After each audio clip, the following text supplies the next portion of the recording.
Alright, so you can now see that the BIMx model has been created and it's opened itself. If it hadn't opened itself, you can simply right click on it and find her and open with the BIMx player. A couple of things to note down the left hand side here. Obviously that's where the file is. If you go to settings, there's a few things you can change in here. Render mode, you can change it from, well, there's just different types of ways of viewing it, I suppose. What was it on? Headlight, I think it was on. Oh, look, you can turn the sky on and off. Stereo view if you had goggles on, sort of stuff. Normally, viewing cone is 80. That's probably a little bit high. You probably could probably bring that back to about 60.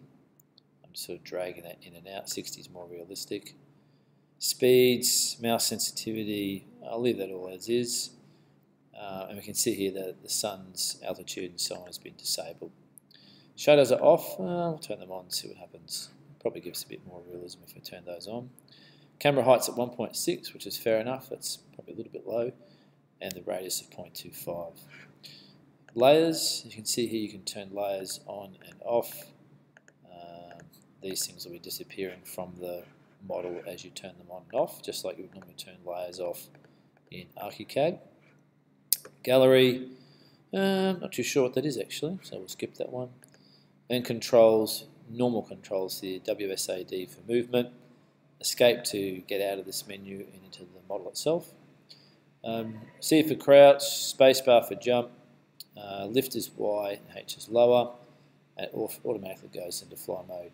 Another good one you can do is the measure tool, which actually allows you to measure distances while you're in that mode, which is kind of handy.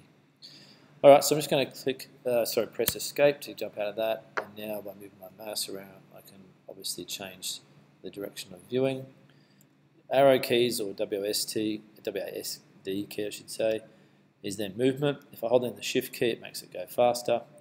And you'll see here, the beauty about BIMx is that it actually has physics associated to all the objects. So as I approach this wall, if it wasn't physics, I just made a liar out of me. Actually went through the wall. It should not be able to go through that wall. Let's try it over here. And yeah, you can see there it stopped at that wall. Ooh, going crazy. Where am I now? Okay, here we go. So you can walk through windows and doors, even if they're not open. And then if you need to go up, I think it was Y to take you up to another floor.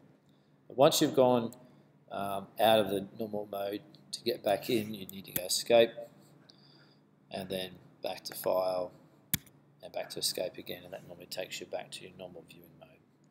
Alright, so BIMx is really handy as it gives the power of the viewing back to the client, so you're not having just to rely on still renders, but you're able to actually give them a file that they can go around and check out at their own pace. Okay, that's pretty cool.